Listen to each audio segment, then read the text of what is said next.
अस्सलाम वालेकुम व्यूअर्स, आप सबको एक दफ़ा फिर मेरे यूट्यूब चैनल में खुशामदीद। व्यूअर्स, हमने क्लास 9 की मैथमेटिक्स में से चैप्टर 1 स्टार्ट किया था। उसमें मैंने कुछ मैट्रिक्स बता दिए थे, रो, कॉलम, स्क्वायर, रेक्टेंगुलर मैट्रिक्स मैंने बता दिया था। अब मैं आपको कुछ और मैट्रिक्स के बारे में बताती हूँ। तो मेरे पास उन मैट्रिक्स के अलावा एक और मैट्रिक है, ज़ीरो मैट्रिक्स, या जिसको हम नल मैट्रिक्स भी कहते हैं। ठीक है, ये हमारे पास वो मैट्रिक्स होता है, स्क्वायर हो, रेक्टेंगुलर हो, रो में हो, कॉलम में हो, ठीक है, और लेकिन उसके जो तमाम एलिमेंट्स जो होंगे वो ज़ीरो होंगे। फॉर एग्जांपल, मैं यहाँ पर स्क्वायर मैट्रिक्स लिखती हूँ, ज़ीरो ज़ीरो ज़ीरो ज़ीरो। ये मेरे पास स्क्वायर मैट्रिक्स है, दो रो हैं, दो कॉलम हैं, और इसके तमाम के तमाम जो एलिमेंट है वो ज़ीरो हैं। तो इस किस्म के मैट्रिक्स को हम ज़ीरो या नल मैट्रिक्स कहेंगे। या फॉर एग्जांपल, मैं इसको इस तरह कॉलम में भी लिख सकती हूँ, ठीक है। ये भी मेरे पास क्या है, नल मैट्रिक्स है। इसको मैं, ये ऑर्डर 2 है, मीन 2 रोज 2 कॉलम। इसको मैं अगर ऑर्डर 3 में लिखूं, ठीक है, 3 रोज और 3 कॉलम का मैट्रिक्स मैं बना लूं, 3 रोज एंड 3 कॉलम, लेकिन इसके तमाम जो एलिमेंट्स होंगे वो ज़ीरो होंगे। तो लिहाजा ऐसे मैट्रिक्स को हम कहेंगे ज़ीरो मैट्रिक्स और नल मैट्रिक्स। ठीक है, ये रेक्टेंगुलर में भी हो सकता है, स्क्वायर में भी हो सकता है, ठीक है, लेकिन तमाम एलिमेंट्स जो होंगे वो ज़ीरो होंगे। तो उस मैट्रिक को हम जो है ज़ीरो मैट्रिक्स कहेंगे। ठीक है व्यूअर्स, इसके अलावा मेरे पास एक और मैट्रिक्स है जिसको हम बोलते हैं डायगोनल मैट्रिक्स।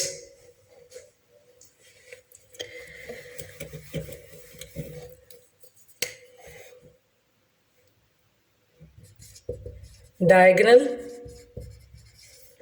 मैट्रिक्स, हमारे पास डायगोनल मैट्रिक्स वो मैट्रिक्स होता है जिसके डायगोनल एलिमेंट जो होंगे वो नंबर्स होंगे और बाकी तमाम नंबर्स जो होंगे वो ज़ीरो होंगे। फॉर एग्जांपल, मैं एक स्क्वायर मैट्रिक्स ले लेती हूँ, 1 0 0 3, ठीक है, ये मैंने ले लिया। अब मेरे पास इसका ये जो डायगोनल है, ये डायगोनल है, ये मेरे पास नंबर्स होंगे, जबकि इसके अलावा जो एलिमेंट्स होंगे वो ज़ीरो होंगे। तो ऐसे मैट्रिक्स को हम डायगोनल मैट्रिक्स कहते हैं। ये तो मैंने मैट्रिक्स ऑफ ऑर्डर 2 लिख लिया, मीन 2 रो 2 कॉलम वाला मैट्रिक्स मैंने ले लिया। अब मैं 3 रो 3 कॉलम वाला ले लेती हूँ, ये हम स्क्वायर मैट्रिक्स में लेते हैं, ठीक है, 2 रो 2 कॉलम या 3 रो 3 कॉलम में, ठीक है, ताकि हमारे पास डायगोनल आ जाए। 2 0 0 0 3 0 0 0 -5, ठीक है, ये मैंने बी मैट्रिक्स ले लिया है। इसमें अगर आप देखें तो ये जो डायगोनल बन रहा है ये मेरे पास नंबर्स होंगे, जबकि इसके अलावा तमाम नंबर्स मेरे पास अगर ज़ीरो हैं तो ये मेरे पास डायगोनल मैट्रिक्स कहलाएगा। ठीक है व्यूअर्स, डायगोनल मैट्रिक्स हमारे पास वो मैट्रिक्स होता है जिसके ये डायगोनल वाले एलिमेंट नंबर्स होंगे और उसके अलावा तमाम नंबर्स जो होंगे या तमाम एलिमेंट्स कह सकते हैं वो हमारे पास ज़ीरो होंगे। तो ऐसे मैट्रिक्स को हम डायगोनल मैट्रिक्स कहेंगे। अब इसके बाद मेरे पास है स्केलर मैट्रिक्स, ठीक है।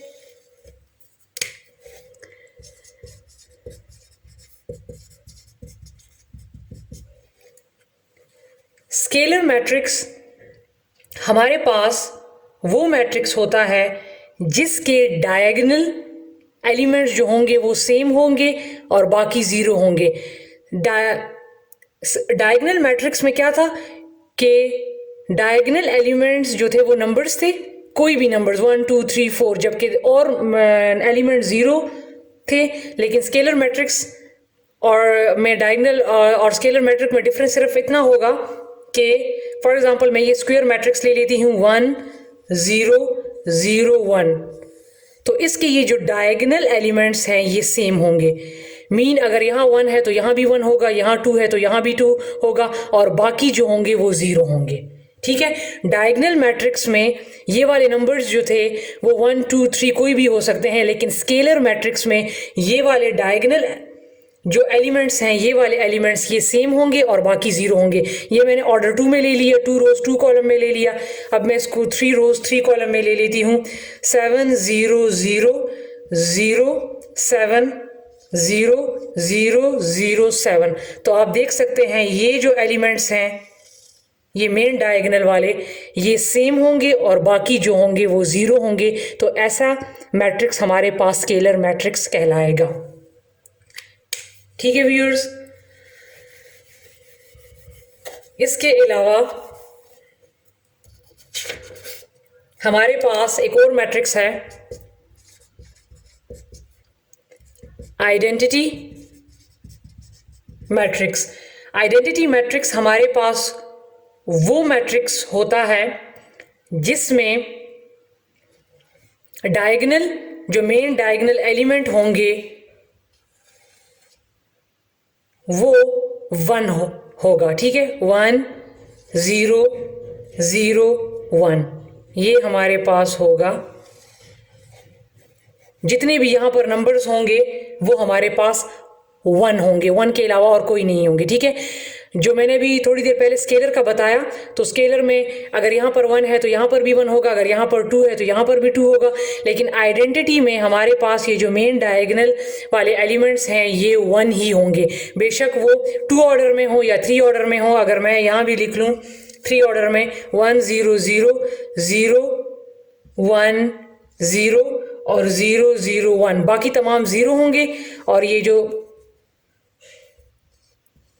डायगोनल वाले एलिमेंट होंगे ये हमारे पास 1 होंगे और इसको हम डिनोट करते हैं आई से।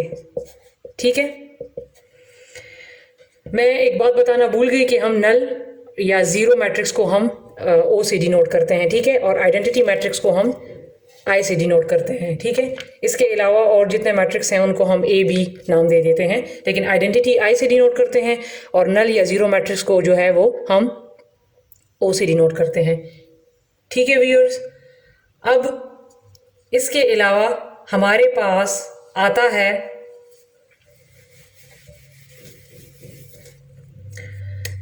Transpose of matrix. Transpose of matrix, for example मेरे पास ये मैट्रिक्स है 1 2 3 और 4 और इसका मैंने लेना है ट्रांसपोज। तो आप क्या करेंगे कि ए के ऊपर टी डाल लेंगे। इसका मतलब है कि मैंने मैट्रिक्स ऑफ ए का ट्रांसपोज लेना है, तो इसके ऊपर मैंने टी डाल लिया। इसके ऊपर भी आप टी डाल लें क्योंकि इसका भी ट्रांसपोज लेना है, इस मैट्रिक्स का ट्रांसपोज लेना है। तो ए ट्रांसपोज आपके पास क्या आ जाएगा कि आपके पास जो फर्स्ट रो होगा उसको आपने ट्रांसपोज लेने के लिए क्या करना है कि फर्स्ट रो को आपने फर्स्ट कॉलम बना देना है, इसी तरह सेकंड रो को आपने सेकंड कॉलम बना देना है। तो ये मेरे पास ट्रांसपोज ऑफ मैट्रिक्स आ गया। किसी भी मैट्रिक का ट्रांसपोज जब लिया जाता है तो क्या आपने करना है कि जो फर्स्ट रो है उसको फर्स्ट कॉलम बना देना है और सेकंड रो को आपने सेकंड कॉलम बना देना है। तो लिहाजा ये आपके पास आ जाएगा ट्रांसपोज ऑफ मैट्रिक्स। ठीक है, इसके अलावा हमारे पास है, अच्छा व्यूअर्स, इसके बाद हमारे पास है सिमेट्रिक मैट्रिक्स। ठीक है,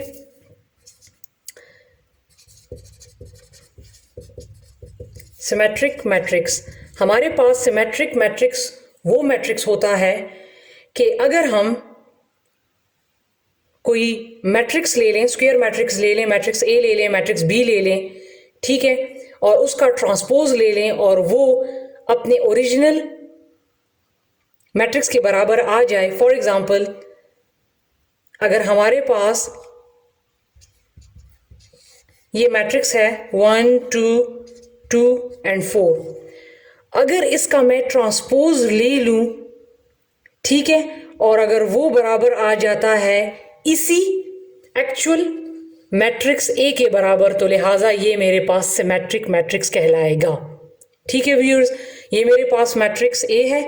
अगर इसका मैं ट्रांसपोज ले लूँ और ट्रांसपोज लेने के बाद अगर मैं देखूं कि ट्रांसपोज लेने के बाद मेरे पास वो मैट्रिक्स इसी ए के बराबर आता है तो वो ये मेरे पास सिमेट्रिक मैट्रिक्स कहलाएगा। देखिए मैंने यहाँ पर एग्जांपल लिख लिया है, ए इक्वल टू 1 2 2 4 मैंने लिख लिया है। इसका मैं ट्रांसपोज ले लेती हूँ तो मैं फर्स्ट रो को फर्स्ट कॉलम बना दूंगी और सेकंड रो को सेकंड कॉलम बना दूंगी। तो अब आप देख सकते हैं कि जब मैंने ए का ट्रांसपोज लिया तो ये आप देख सकते हैं ये मेरे पास ए के बराबर आ गया। 1 2 2 4 यहाँ भी आया और 1 2 2 4 यहाँ भी आया। तो लिहाजा इसको मैं लिख सकती हूँ कि ए ट्रांसपोज इक्वल टू ये मेरे पास किसके बराबर आ गया, अगेन ए के बराबर आ गया। तो लिहाजा ये हमारे पास सिमेट्रिक मैट्रिक्स हो गया। ठीक है व्यूअर्स, इसके बाद मेरे पास है स्क्यू सिमेट्रिक मैट्रिक्स। मैं यहाँ पर एम लिख देती हूँ क्योंकि जगह नहीं है। ठीक है, इसमें हमारे पास क्या होता है कि वहाँ पर हमने देखना है कि अगर हम ट्रांसपोज लें तो वो हमारे पास एक्चुअल ए के बराबर आएगा। और इसमें हमारे पास क्या होगा कि अगर हम मैट्रिक्स ऑफ ए का ट्रांसपोज ले तो वो हमारे पास नेगेटिव ऑफ मैट्रिक्स ए के बराबर आना चाहिए। तो अगर A transpose negative of matrix A के बराबर आ जाता है तो इसका मतलब है कि ये स्क्यू सिमेट्रिक मैट्रिक्स है। तो यहाँ पर सबसे पहले मैं एग्जांपल लिख लेती हूँ, ए इक्वल टू 0 -3 एंड 3 0। ये मैंने लिख लिया। एक बात याद रखें कि स्क्यू सिमेट्रिक मैट्रिक्स में हमारे पास जो डायगोनल एलिमेंट होते हैं ये वाले, ये हमारे पास 0 होते हैं। ठीक है व्यूअर्स, सबसे पहले आपने क्या करना है, सिमेट्रिक की तरह इसका ए ट्रांसपोज ले लेना है। तो मैं इसका ट्रांसपोज ले लेती हूँ। तो ट्रांसपोज के लिए क्या करना है, ये फर्स्ट डायरेक्ट मैं ले रही हूँ। ठीक है, फर्स्ट रो को फर्स्ट कॉलम बना दें 0 -3 और सेकंड रो को सेकंड कॉलम बना दें। ये मैंने ट्रांसपोज ले लिया। ठीक है, सिमेट्रिक में तो हम डायरेक्ट इसको देखते थे कि ये इसके बराबर आया कि नहीं, लेकिन स्क्यू सिमेट्रिक में हमने क्या करना है कि ट्रांसपोज लेने के बाद अब हमने देखना है कि आया ये स्क्यू सिमेट्रिक है कि नहीं है। तो आपने क्या करना है कि ए ट्रांसपोज इसी तरह लिख लें। ठीक है, इसको इस मैट्रिक्स को मैंने क्या करना है, नेगेटिव बनाना है। तो ये माइनस डाल लें, आप स्क्वायर ब्रैकेट के बाहर नेगेटिव डाल लें और अंदर वाले जो एलिमेंट्स है जो पॉजिटिव है उनको नेगेटिव बना दें और जो नेगेटिव है उनको पॉजिटिव बना दें। तो ये 0 अपनी जगह पे, ये +3 है तो ये नेगेटिव हो जाएगा और ये -3 है तो ये पॉजिटिव हो जाएगा और 0 अपनी जगह पे। ठीक है, तो अब आप देख लें कि ए ट्रांसपोज अपनी जगह पे, नेगेटिव अपनी जगह पे, इसको आप देख लें कि ये आपके पास अब ए के बराबर आया कि नहीं। 0 -3 3 और 0, तो ये भी देख लें 0 -3 3 और 0। तो लिहाजा ए ट्रांसपोज मेरे पास आ गया नेगेटिव ऑफ मैट्रिक्स ए। तो लिहाजा ये जो है ये हमारे पास स्क्यू सिमेट्रिक हो गया। ठीक है व्यूअर्स, इसमें आपने ट्रांसपोज लेना है, फिर आपने चेक करना है कि आई ये स्क्यू सिमेट्रिक है कि नहीं। तो आपने क्या कर लेना है कि यहाँ पर नेगेटिव साइन लगा लेना है क्योंकि हमारे पास ए ट्रांसपोज इक्वल टू हम -a के बराबर लाते हैं। तो आपने क्या कर लेना है कि ब्रैकेट के बाहर माइनस डाल लें। जो आपने ए ट्रांसपोज लिया है इस स्क्वायर ब्रैकेट के बाहर माइनस लगा लें और जो ट्रांसपोज लिया है उसके साइन चेंज कर लें। ठीक है, जो पॉजिटिव है नेगेटिव और नेगेटिव है पॉजिटिव, तब उसको चेक करें कि आया वो उस एक्चुअल ए के बराबर आ रहा है कि नहीं। तो ये इसके बराबर आ रहा है, तो लिहाजा ये हमारे पास आ गया स्क्यू सिमेट्रिक मैट्रिक्स। अगर ये हमारे पास साइन चेंज करने से अगर इसके बराबर ना आता तो फिर हम इसको कहते कि ये स्क्यू सिमेट्रिक मैट्रिक्स नहीं है। ठीक है व्यूअर्स, इंशाल्लाह इसके बाद हम एक्सरसाइज 1.2 स्टार्ट करेंगे।